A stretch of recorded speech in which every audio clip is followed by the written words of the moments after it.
In the previous lesson, we looked at the actual mechanics of the market, of how order flow, so the interaction between buyers and sellers, that battle of supply and demand, is what actually leads to the price action that we then see on our charts, right? So now what we're going to do is look at how we actually draw and identify these areas of supply and demand in the market on our charts and how we can use them as high probability trading opportunities when we then combine them with everything that we know so far about market structure. Now, time doesn't know price and price doesn't know time.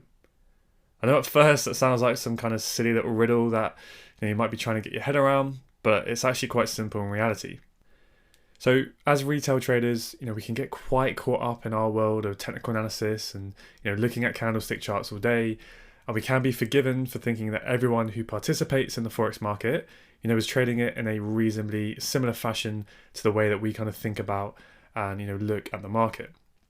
But when you actually kind of take a step back and you think about what we just discussed in the previous lesson on market mechanics, and you think about the order flow in the market, right, the $7 trillion that go through the market every single day, there's literally no way that a human brain can even begin to imagine just how much money that actually is. Big institutions who are pretty much making up the majority of that order flow, they're not necessarily sitting there, trading with a chart and analyzing, waiting for those candle closures. They're just putting their orders through the market and they're just, facilitating those transactions. So a lot of those big dealing desks at banks, they're just working through commercial volume that comes through to them, to facilitate those transactions, for various and endless amounts of different reasons. You then also have pretty much complicated algorithms that are continuously layering orders in and out of the market, whether that's for pure speculative strategies, from the quantitative side, or even from market makers whose job it is to provide liquidity to the market, etc. There's a lot going on. We don't need to understand and talk about all of it, but what we can do is we can make sense of all of that kind of complicated interaction and the interplay of all of those orders, of that battle between supply and demand, between buyers and sellers, and we can do that with candlestick price charts. So the first step to doing this is really by understanding what a range is. So a range on a price chart is just a sideways consolidation or correction. So it's when price is just moving sideways to the right of the chart. It's not really moving in any sustained direction, and it's not breaking the swing high or the swing low.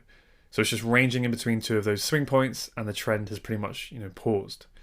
So buyers will be stepping in when price is in the discount half of the range, and sellers are stepping in when price is in the premium half of the range. Now ranges can obviously be found across all time frames, and this is where sometimes jumping up a time frame, it can then show you more clearly that price is actually stuck in a range. If sometimes you're a bit too zoomed in on a lower time frame. Now ranges generally indicate one of two things. One being high volume order flow, where many orders are changing hands, and it's very likely that large players are beginning to stack orders at a fair value of price. So this is what you will often hear traders refer to as an accumulation or a distribution of orders, which basically just means that demand and supply are exchanging quite rapidly, but eventually you do see a large expansive move that breaks out of the range, either to the upside or to the downside, depending on which side of the market is in control. So when the market deems that price is at fair value, orders can be exchanging at quite a rapid pace, and this is where you won't really see much movement on a price chart.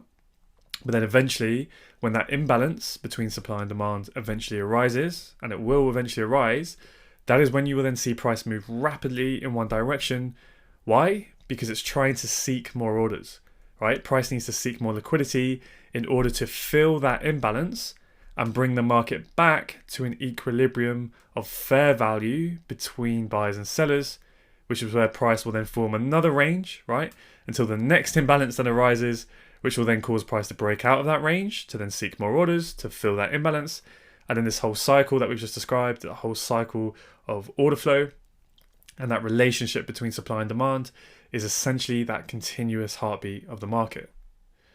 So the other end of kind of what can form ranges, I guess the other end of the spectrum is low volume. Now, naturally, high and low volume are going to be very, very different in nature. And the fact that ranges are created by both of those environments can obviously be a little bit confusing. So one kind of common time which you'll see a range is sort of towards the end of the New York session, as the session is closing and moving into the Asian session, where price tends to range and consolidate because there tends to be kind of low market volume during those times. And that generally, goes the same for the whole of the Asia session, where volume is typically lower than, comparison to London and New York. So Asia tends to be quite range bound compared to those sessions. So kind of session timing is, I guess, one of the obvious ways in which you can just assume that if you see a range, right, it's during Asia, that it's typically because of low volume. But how can we tell whether a particular range, aside from session timing, how can we tell if a particular range is caused by high or low volume order flow if ranges are created by both of them? Well, the easiest way to determine, which environment you are dealing with is by just waiting to see what happens after the range is created, right? So we don't have to guess, we just wait. And then we ask ourselves, does price rapidly move away from the range, or does it just slowly move away from the range? Because rapid movement away from the range, that suggests high volume, which implies that a lot of orders have exchanged hands, and that was likely institutional backing, because it takes a hell of a lot of money, just to move any of those major currency pairs by even just 1 pip. So, if we see price rapidly break out of a range, then that gives us our first clue of, a footprint that a large financial institution has stepped in, or of course, many of them, and that is what has caused that overwhelming imbalance between supply and demand, right? To cause price to break out of that range. And then what we can do is start to potentially frame a trade idea around this when we see that occur in the market.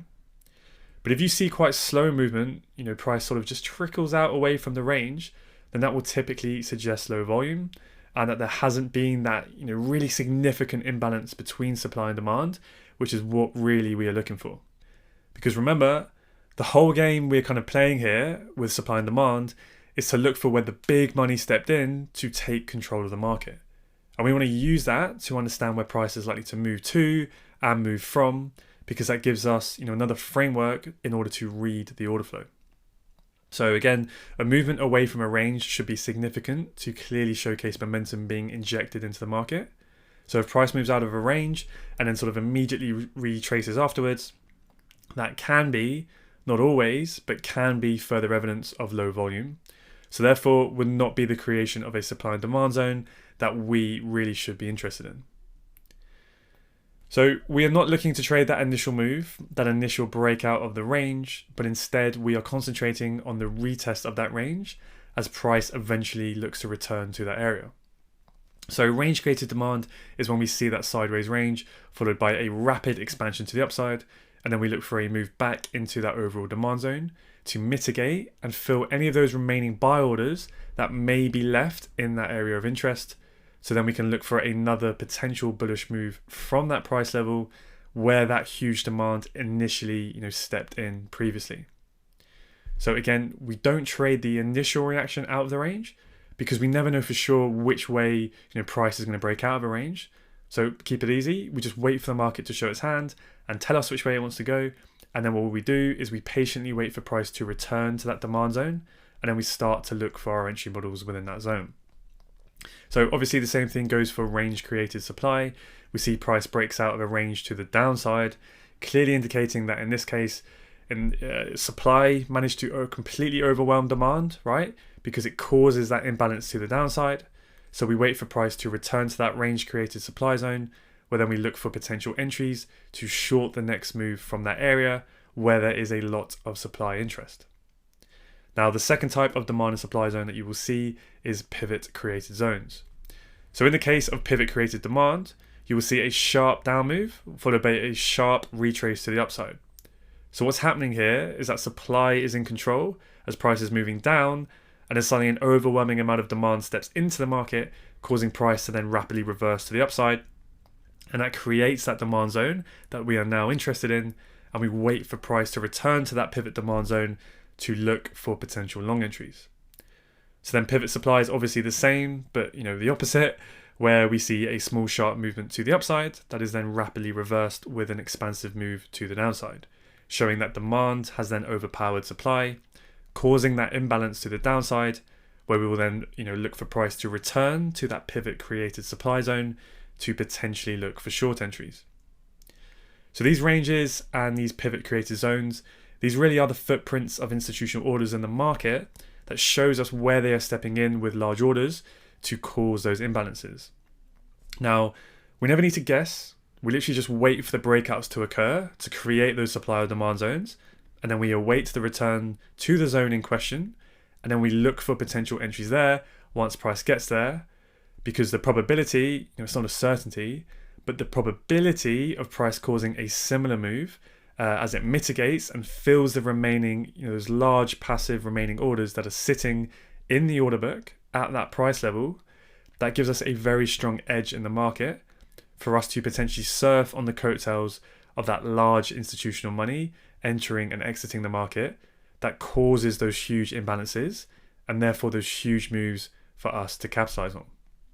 Now, as we go on, of course, we will cover entries in a lot more detail and how we use the lower time frames for confirmation and refinement, etc. But for now, all I want you to understand and all I want you to think about is just how these zones are created and how they form in the market and what they represent.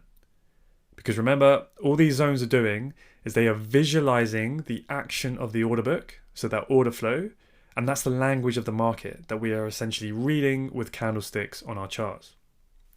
So now we understand the concept of how these zones are created with these range and pivot zones, but how do we actually see and draw these on our charts?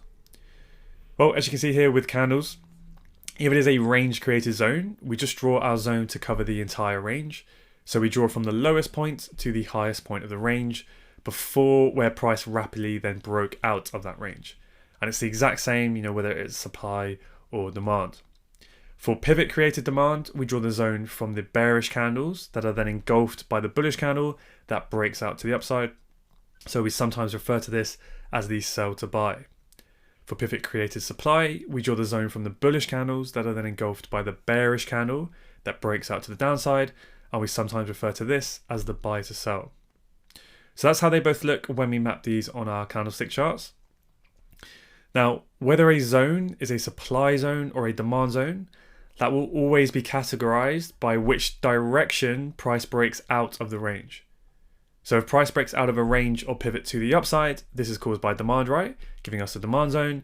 And if price breaks out of a range or a pivot to the downside, this is caused by supply, giving us a supply zone. But what determines if those zones are continuation zones is essentially which direction price was traveling in before the zone was created. So for a demand zone to be a continuation, price will be bullish and moving upwards before the zone is created. So then when demand breaks out of that range, it is a continuation of that bullish trend, right? So for a supply zone to be a continuation, price will be bearish and moving downwards before the zone is created. So then when demand breaks out of that range to the downside, it is simply a continuation of that bearish trend. So for a zone to be then classified as a reversal, again, it just solely depends on which direction price was moving before the zone was created. So in the case of demand, if price was bearish and moving to the downside, and then demand stepped into the market to overpower supply, causing a bullish move, this is then a reversal against the previous bearish trend, right? So that demand zone essentially becomes a reversal. So therefore, in the case of supply, if price was bullish and moving to the upside before the range or pivot was formed, then when supply steps in, causing price to fall to the downside, this is a reversal against that previous bullish move, right? So, if I flick between kind of these continuations and reversals, you can just clearly see that, supply and demand are always in the same direction. It's just what direction price was moving in previously before those zones were created that determines whether or not you classify it, right, as a reversal or a continuation. So again, just to quickly summarize, we have two main types of zones, either range created or pivot created supply and demand. Range and pivot are essentially your two main types of zones, but a pivot created zone can also be just one candle, so it doesn't have to be multiple candles. And you can also then have what is called a fractal zone. Now we'll talk about these fractal zones in a lot more depth in just a minute, but essentially you are refining the candle to just the wick, as this will be a zone on a lower time frame. So this is how all four of these types of zones would look like as continuation supply zones. And then this is how all four of those types of zones would look like as, reversal supply zones. So it's always supply no matter what, because price broke out to the downside. But what determines whether it's a continuation or a reversal is again just dependent upon which direction price was moving before the zone was created. So we've seen how these four zones can look like on their own, whether it can be a whole range of multiple candles, or just a sharp pivot where you have a few or just one candle, and then finally when you can refine that further to just the fractal wick. But all of these four types can also be refined from just one range. So if you see this range on the far left hand side of your screen, you can draw your zone from the entire range, right? Drawing the bottom of the zone from the lowest wick all the way up to the highest point of the range to the highest wick. But then you could refine that exact same range to just the pivot point of that range before price broke out, where you can see that supply stepped into the market, right, in the second example. So essentially you refine that whole range to just those last two bullish candles where you get that pivot, where you get that buy to sell that broke out of the range. You can then take that pivot and refine this even further to just the last single candle of that pivot point within the range. And then finally, if you want even further refinement, you can draw the supply zone from just the wick of that last bullish candle of that pivot point within that entire range, okay? So you can just see how going from left to right, you can see that they are all the exact same price action example, but you are just refining it further and further as you go across to the right. So why would we bother to refine zones just like this? Well, it all has to do with our trade entries really. Now we're going to talk about entries in way more depth in future lessons, but for now it is a bit of a good time to just start looking at and just conceptually thinking about how we will use supply and demand zones to place and size up our entries. So essentially we will be looking to always, no matter what, always place our stop loss behind the zone. So in this case, because it's supply, we are expecting price to have a bearish move when price returns to the zone. So we would place our stop above the zone, above the highest point of that range. So if it was demand, then we would place it below the zone, right? So that's pretty simple for stop loss placement. It always goes behind the zone, which is nice and mechanical. Now for where you decide to place your entry, you have a little bit sort of more freedom and choice, but essentially you will look to enter anywhere on or within the zone. So the lowest point that you would look to enter the supply zone is at the distal point, which is the very start of the zone on the outer edge, just like how the reward to risk tool is drawn here. But you can enter anywhere within the zone, so you could enter higher up. But again, I don't want you to worry about this right now. We will talk about that a lot more in future lessons.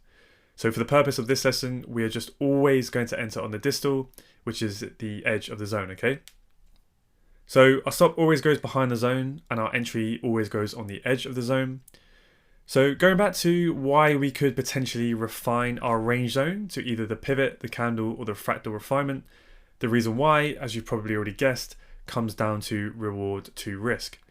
Because as you can see, if we refine that range supply to just the pivot supply of that range, then this means that we will be looking to enter our short position slightly higher up at a better price, but keeping our stop loss in the exact same position. So this means that our stop loss will be slightly smaller compared to entering on the entire range supply. So ultimately, this improves our reward to risk ratio. The next refinement from there is drawing the supply zone from just a single candle within that pivot. And you can see that again, this will improve the reward to risk of the trade. And then finally, refining all of those supply zones to just the wick to give us that fractal refinement. That will give us even higher potential reward to risk. So that's great, but you may now be wondering, if the fractal refinement gives us the highest reward to risk ratio, then why wouldn't we just always draw our zone that way? Why bother drawing a much bigger zone on the entire range? Well, to be fair, that's a pretty good question, because the reason why is that, of course, there are zero guarantees that price is going to pull all the way back up that far to actually tag you in and enter you into your position. Because we don't know for certain, where the largest amounts of orders are sitting within that supply range that will be enough to overpower demand to start the next bearish leg down in price. It could literally happen at any point within that range when price gets there. So the more that you refine a zone, the more you increase your potential accuracy giving you higher potential reward to risk, but it increases the probability of you not being tagged into a position, and you may miss more trades compared to not refining. So, it's that delicate balance between improving your reward to risk ratio as much as possible, but still making sure you are entering enough positions. Now, of course, there is no right or wrong balance. This will be entirely dependent on each individual trader. What makes most sense to you, what you have the most success with, what aligns most with your trading personality, and ultimately what you find easiest on your own individual psychology. Because some traders may suffer quite bad with FOMO, with fear of missing out, and maybe they would prefer to just enter more positions and they just want to be in the trade so that they don't miss the move. So they may actually prefer to not refine that much, and they will always take, the entire range, for example, or maybe even just a pivot of multiple candles.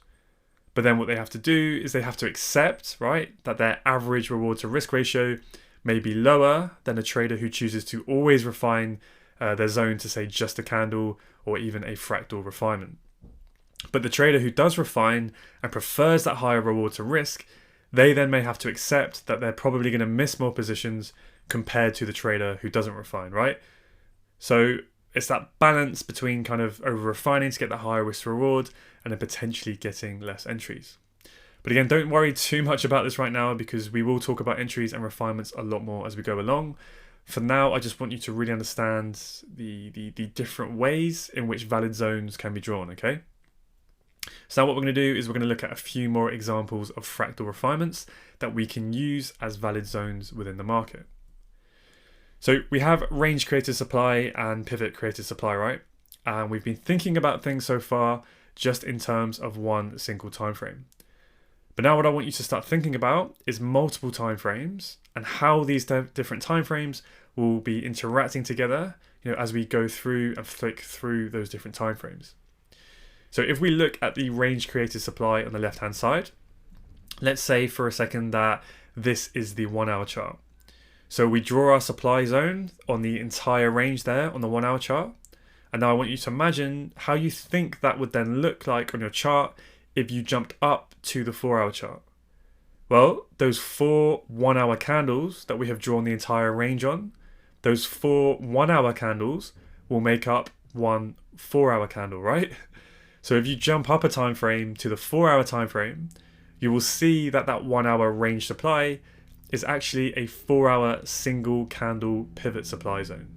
All right, it's a bit of a mouthful, but you can see that essentially on the 1 hour you would have 4 candles, and if you jump up to the 4 hour time frame, that will then just be made into one 4 hour candle, okay? So this is what I meant at the start, with that kind of silly riddle that time doesn't know price and price doesn't know time, because it's just orders going through the market, right? That interaction of supply and demand, that battle between buyers and sellers. But we then use candlestick charts and different time frames to sort of make sense of all of that order flow. So if you see a range created zone, as you then go up the time frames, that will then be refined to even, a few or even just one single candle, right? So that lower time frame range will very likely just be one higher time frame candle. So ranges or pivots are the two main ways in which we look at supply and demand zones, right? However, we can essentially anticipate and see where a pivot or range created zone may be on a lower time frame, and we can sometimes see where they are on a higher time frame. So these three examples here are essentially ways in which we can draw zones on our charts that represent pivot and range created zones on a lower time frame without even having to go down and actually view that lower time frame. So the first example here is what's called an inside bar zone. So an inside bar is very simply a candle that does not break the high or low of the previous candle. So you can see in both examples, both of these examples of inside bars, that the white candle does not break the high or the low of the candle that formed before it. So that's why it's called an inside bar, because it forms inside the high and low of the previous candle. So what that means is that when the inside bar forms, that will be a range on a lower time frame, because it's not breaking the previous candle's high or low, right? So it's just ranging in between, and that's what the inside bar represents. It represents a range on a lower time frame. So when price then breaks out of that range with the following candle, that will then create our zone, as there is then an imbalance between buyers and sellers as price then breaks out of that lower time frame range. But we can see all of that lower time frame price action by simply just understanding what an inside bar is. Now, an inside bar can be bearish or bullish. It doesn't matter in terms of supply and demand. So that's why I've deliberately drawn the candle as white in both examples here, just to make that point clear. That it doesn't matter if the candle is bullish or bearish. All that matters is that it doesn't break the previous candle's high or low, and then that means that it is a range on a lower time frame. So what then determines whether that inside bar is supply or demand? It isn't whether it's a bullish or bearish candle itself, but actually what happens next. Does price break out of that lower time frame range to the upside? If so, then that inside bar is a demand zone. Or if that lower time frame range breaks out to the downside, then that inside bar is a supply zone.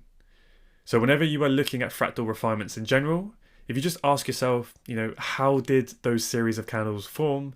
That should help your mind to kind of understand what may be happening on a lower time frame. So for the inside bar, you can see that price moved in one direction, then it paused, it failed to break the high or low, so it must be ranging on a lower time frame, and then price initiates out on the next candle. Now in the next example, we have what are called sell to buy wicks and buy to sell wicks. So if we look at the sell to buy wicks example first, at the top, this is a continuation demand zone. So if we ask ourselves, how did these candles form? Well, price was initially bullish, right? It's moving to the upside in that first candle. And then you can see that that candle pulls back ever so slightly because it leaves a little wick. And then that candle closes where that body ends, right? So it closes a bullish candle. But then the next candle opens up where the last candle body closed. But price continues to move down slightly, right? So it's still pulling back since that initial wick formed. So price then goes up so that the second candle closes with a big bullish body. So essentially what just happened is that overall move between those candles is clearly bullish, but there was a tiny pullback in between those two candles forming. So what that may look like is something like this on a lower time frame, where it would show a clear pivot demand zone. So if you imagine those two big bullish candles that we were just talking about, let's say that they form on the 4-hour chart, and then you see those sell to buy wicks, you can then draw a zone from those two wicks, as that will very likely be a demand zone on the 15-minute time frame, for example. And that could look like this pivot demand zone on the right, or it could even look like a range on the left. So it doesn't really matter, if it's a range or a pivot zone. All that is really relevant is that those wicks, those sell to buy wicks, those wicks represent a demand zone on a lower time frame. So if you can see a lower time frame zone that is also visible on a higher time frame, then in theory, all other things being equal, this could make that zone hold a little bit more weight, right? Because let's say that lower time frame zone was an M15 zone, for example, on the 15-minute time frame. That is now also visible on the 4-hour in this case. Now, lower time frame zones will not always be visible on the higher time frames, but when you can see, for example, that M15 zone on the 4-hour via a fractal refinement like that, in theory, that should increase the strength of that zone. And then all of that we've just spoken about, of course, applies to supply zones. So where you have two bearish candles, for instance, that then form those buy to sell wicks. And then on the lower time frame, those wicks will represent either range created or pivot created supply. And then the final example we have here is when we have large wicks. So if you want to refine this further, right, because you want to make your zone smaller to increase your accuracy, to increase your reward to risk ratio, then you can just simply draw the zone covering only the wick rather than including the body of the candle too. And the reason why we do this is because that wick will contain a zone on a lower time frame. So when we hop on the charts and we start drawing on supply and demand zones, these fractal refinements can be very powerful and useful, whereby you can really understand and see that on one time frame actually what is happening on a lower time frame without even having to go down and look at it. So now we've seen how supply and demand zones are created and how we draw them on candlestick charts. However, S&D zones are literally going to be everywhere, right? So if you hop on your chart and you start drawing every single zone on, your chart's going to be an absolute mess, right? It's going to be a shit show, and you're going to see some zones play out and you're going to see a lot that don't seem to work that well, and it's just going to be really, really confusing. Because supply and demand zones are literally everywhere in the market. Why are they everywhere? Well, because there are constantly imbalances between supply and demand. Because if there wasn't, the price would never move. because it would just be at a fixed, constant fair value. Because of course, in reality, what the market deems to be fair value is shifting every second of every day. So the balance between supply and demand is shifting constantly, right? Now, every single supply and demand zone, it probably will form some degree of a reaction, right? When price returns to that zone, you will almost always see price at least pause, or maybe even form a small bounce as those orders are exchanged between hands. And of course, there will be some circumstances where price will just smash straight through. But what we can do to filter out a lot of these zones that are most likely just not going to be worth the risk of trading, right? Because we don't just want to enter a position and risk our hard-earned capital on just sort of any old zone that was created with, not a lot of money behind it. That is not professional trading. That's just gambling, right? If you want to do that, go chuck your money on red at the casino. You probably have better odds. But we are here to be professional traders and to determine and refine our edge. So there are certain confluences that we can look for to increase the probability of the zones having a large reaction or at least causing a larger move. So one that we've looked at in depth so far is market structure. So hopefully you should be very, very familiar with this now.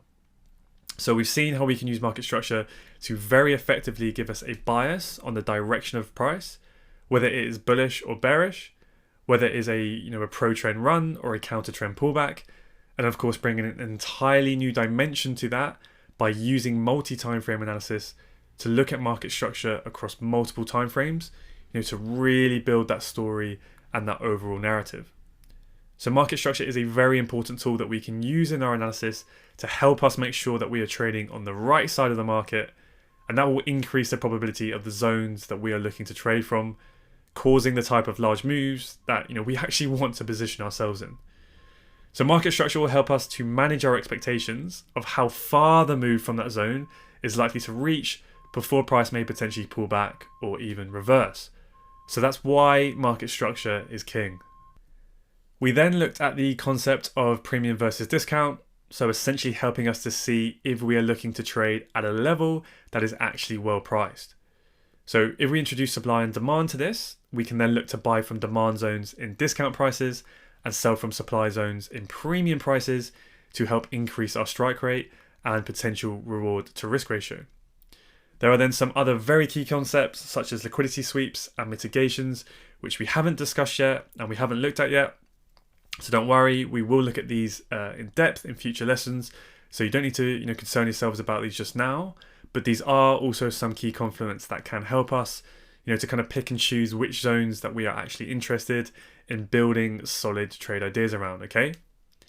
Now, all of these are really great confluence that we should be using to make sure that we are trading with as high as a strike rate and as high as a reward to risk ratio as possible. And those confluences are really nice to have, but they are not necessarily a strict minimum requirement. So what do I mean by that? Well, if they were a strict minimum requirement, then you would only ever buy from demand zones that were in the discount, for example, and perhaps you would only buy from demand zones that were also pro-trend and in the discount, right? Because that should, in theory, really give you that higher probability. But what that also means is then, you would never sell from a supply zone that was in the discount prices and maybe a supply zone that was also counter-trend, because this would be, I guess as low probability as you can make it, and it would be a lot more aggressive. But the reason why, I don't say it's a minimum requirement that price, needs to be at a good premium or a good discount level, or it has to be with pro trend and you can't trade counter trend, is because you can do those things if you want to.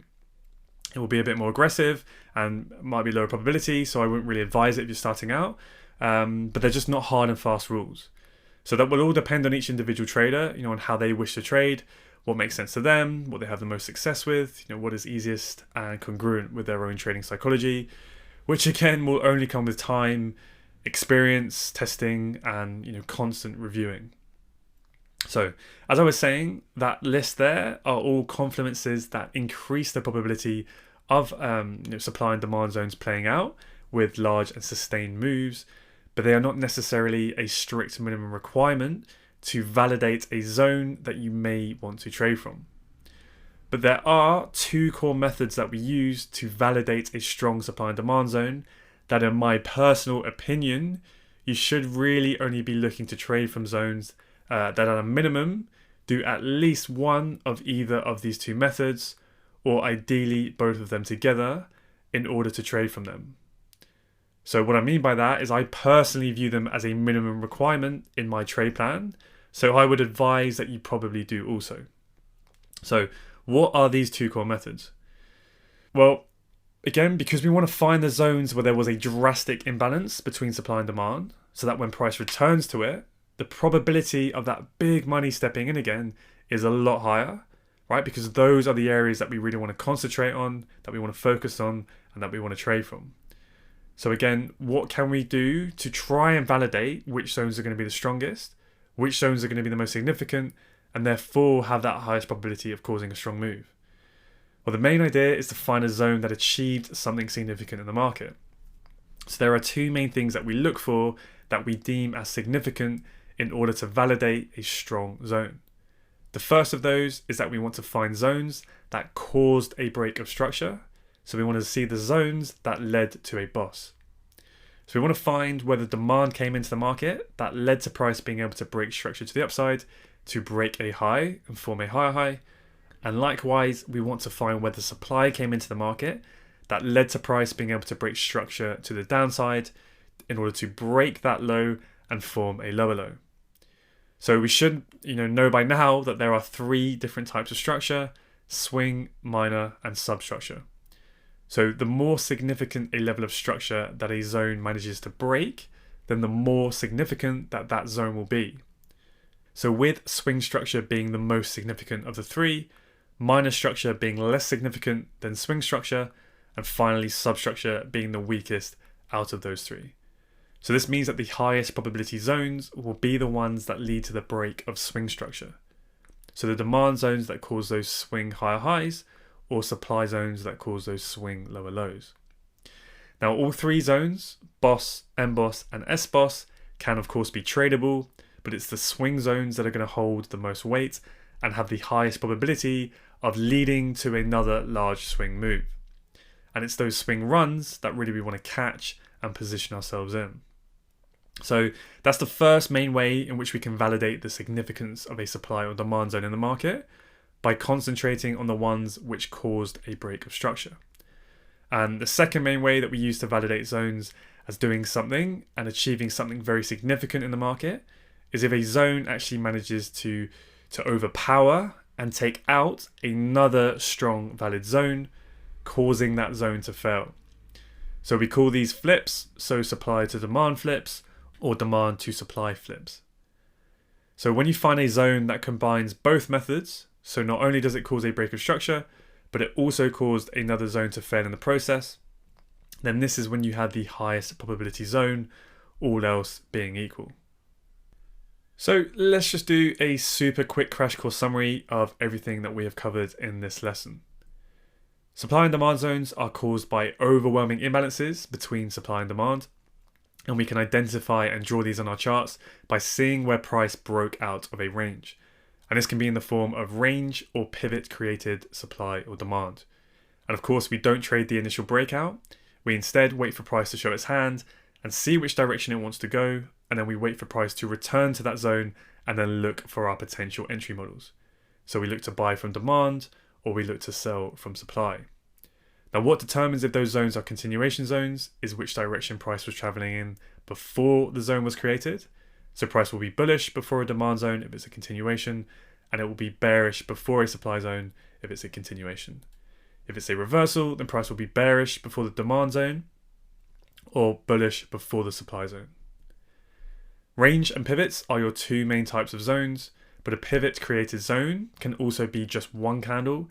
It doesn't have to be multiple candles. And you can also then have what's called a fractal zone. But all of these four types can also be refined from just one range, and we can see that here from left to right. We look to enter on or within the zone, and our stop loss will always go behind the zone. But the more refinement of a zone does lead to increased accuracy, giving us higher potential reward to risk, but potentially more missed trades if price does not pull back that far. So a range created zone, or even a pivot zone that has multiple candles, that will essentially be a pivot on a higher time frame. So that lower time frame range can generally be cleaned up and refined to a single candle if you were to jump up and view that same price action on a higher time frame. We then have three main types of fractal refinements. Inside bars, where the candle does not break the high or low of the prior candle, and it is then engulfed by the next candle. So this represents a range created zone on a lower time frame. And we don't care if the inside bar is bullish or bearish. It's irrelevant in terms of supply and demand. We're just looking for which way price moves after the inside bar forms.